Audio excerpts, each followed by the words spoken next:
Here come on, fat top, he come, grooving up slowly, he got juju eyeball, he won, holy roller, he got hair down to his knee.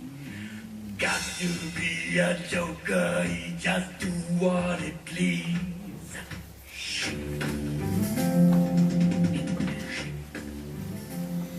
Amigos, buenos días, soy Ricardo Pico Rodríguez en este su programa Solo para Nerds, con Marco Gutiérrez en los controles, Rocío Rivas en las cámaras y a mi diestra Alejandro Rivera, como siempre, protegiéndome el flanco más débil. Y después de lo que escuchen el día de hoy, yo quisiera que se pusieran a reflexionar qué tanto de lo que vamos a decir sigue siendo cierto después de 300 años. Las palabras que vamos a escuchar se dijeron prácticamente hace 300 años, pero ¿hasta dónde han cambiado las cosas de tal forma de que seguimos viendo a nuestros semejantes bajo una óptica sumamente despreciativa?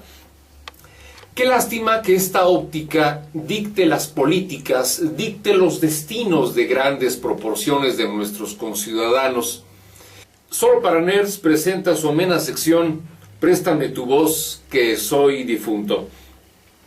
En el siglo XVIII hubo un holandés que estaba ahí en la corte de Federico el Grande de Prusia, en la corte allá en Berlín, y era un cuate que se llamaba Cornelius de Paul.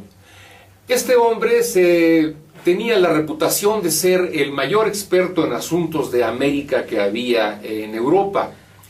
Estoy sorprendido porque Federico el Grande, siendo tan selectivo con las personas que lo rodeaban, estuvo ahí el mismísimo Voltaire y una serie de gente de ciencia y de cultura. Vino a parar ahí Cornelius de Paul y ya le prestaremos voz también para ver qué tanto dijo. Pero entonces inicio con la relación de lo que decía Cornelius de Paul, que era experto en asuntos americanos en la corte en Berlín del emperador Federico II de Prusia. Y dice así, prestémosle voz. El indígena de América, estrictamente hablando, no es ni virtuoso ni vicioso. ¿Qué razón podría tener para hacer cualquiera de estas dos cosas? La timidez de su espíritu, la debilidad de su intelecto, su necesidad de proveerse de sustento, el poder de la superstición y las influencias del clima lo alejan de cualquier posibilidad de progreso, mas no se da cuenta de ello. Su dicha consiste en no pensar, en permanecer en perfecta inacción, dormir mucho, no desear cosa alguna una vez que sació el hambre y no ocuparse de otra cosa que proveerse de alimento cuando el hambre lo atormenta. A no ser que el frío y la inclemencia de la atmósfera lo obliguen, no es capaz de construirse una cabaña y una vez que la tiene, jamás la abandonará.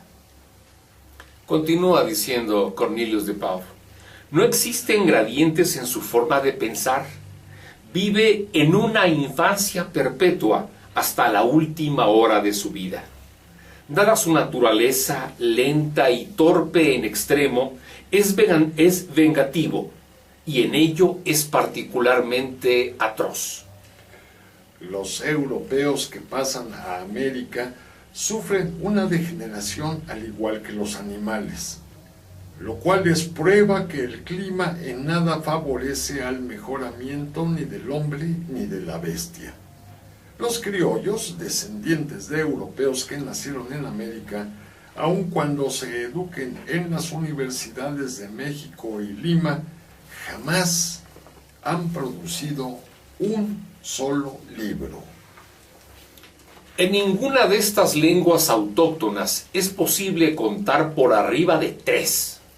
E imposible traducir cualquiera de nuestros libros a sus lenguas, dado que carecen de suficientes términos que describan los conceptos generales.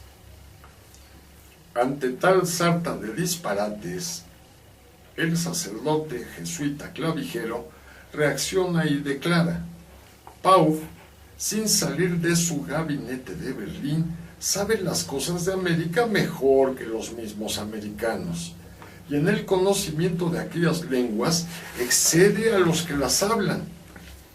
Es decir, muchachos, que el holandés se las daba de náhuatl a toa, sin haberse llevado una tortilla a la boca. Continúa Clavijero. Yo aprendí a hablar la lengua mexicana y la oí hablar a los mexicanos muchos años, y sin embargo, no sabía que fuera tan escasa de voces numerales y de términos significativos de ideas universales, hasta que vino Pau a ilustrarme. Sigue hablando Clavijero. Yo sabía que los mexicanos pusieron el nombre Sensontli, 400, o más bien el de Sensont Tlatale, el que tiene 400 voces, aquel pájaro celebrado por su singular dulzura y por la incomparable variedad de su canto. Yo sabía también que los mexicanos contaban antiguamente por xiquipili, así las almendras de cacao en su comercio, como sus tropas en la guerra, que xiquipili valía 8,000, y así para decir que un ejército se componía, por ejemplo, de 40,000 hombres, decían que tenía 5 xiquipili. Yo sabía finalmente que los mexicanos tenían voces numerales para significar cuántos millares y millones querían. Pero Pau sabe todo lo contrario, y no hay duda que lo sabrá mejor que yo, porque tuve la desgracia de nacer bajo un clima menos favorable a las operaciones intelectuales. A continuación, vamos a obsequiarles una pequeña guía para que vayan ensayando su aritmética mesoamericana. Se, ome, yei. 1, 2, 3. Nahui, maquili, chicuase. 4, 5, 6. Chicome, chicuey, chicnahue, matlatli. 7, 8, 9 y 10. Sempoali, ompoali, epoali. 20, 40, 60. Caxtolzontli. 15 veces 400, igual a 6,000. Sensontli, ontzentli, etzontli, nautzontli. 400, 800, 1200, 1600. Ya van más de 3, ¿verdad, damas y caballeros? Matlac xiquipili. 10 veces 8,000, es decir, 80,000. Caxtolzon xiquipili.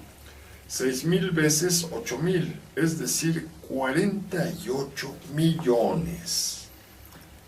Señor Pau, estaba usted en un gran error.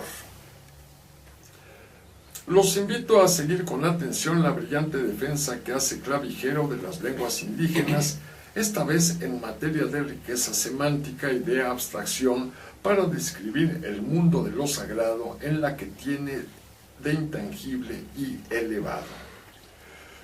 Continúo prestando voz al difunto. No es menor el error de Pau en afirmar que son tan pobres las lenguas americanas, que no son capaces de explicar un concepto metafísico, lección que aprendió de Lacondaman. Y dice el gran sabio francés: tiempo, duración, espacio, ser, sustancia, materia, cuerpo, todas estas palabras y otras muchas no tienen voces equivalentes en sus lenguas. Y no solo los nombres de los seres metafísicos, pero ni aun de los seres morales pueden explicarse con ellos, sino impropiamente y con largos circunloquios. Por lo visto, Lacondaman sabía tanto de lenguas americanas como Pau.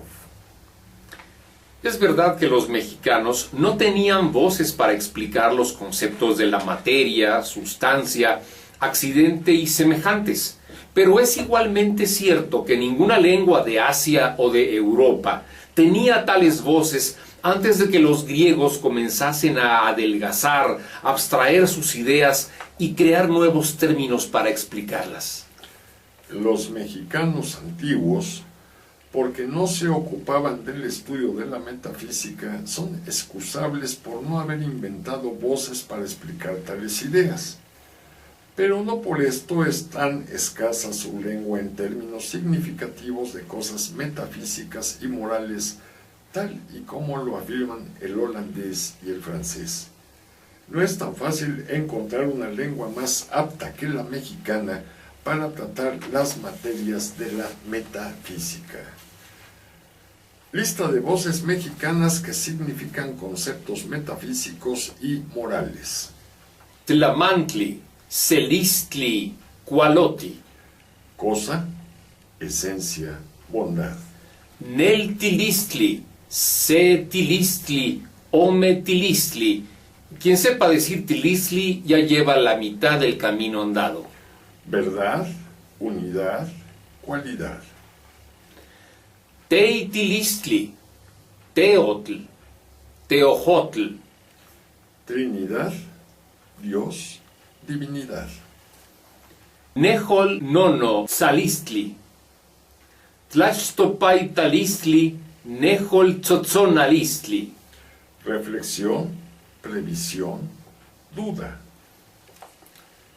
Tlazo tlalistli, Tlacolistli, Tlacahualistli. Amor, odio, olvido.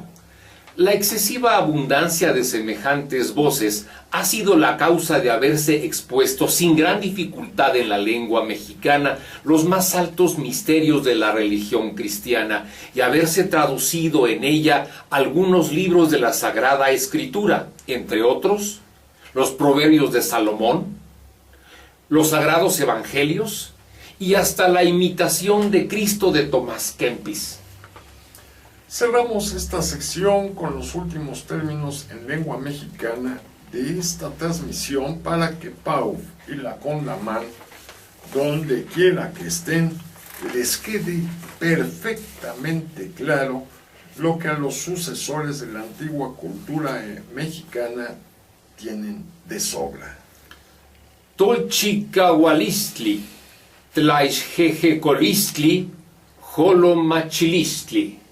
Fortaleza, templanza, prudencia. No confundir con pasividad ni mansedumbre, por favor, so pena de sufrir otra noche triste llorando bajo un ahuehuete. Muy bien. Entonces, yo quiero que pensemos cuánto han cambiado las cosas en 300 años, cuántas de las políticas paternalistas que se dan en toda Latinoamérica tienen que ver con esta visión muy parecida, por mucho que nos duela, a lo que pensaba Pau. Así es, Ricardo.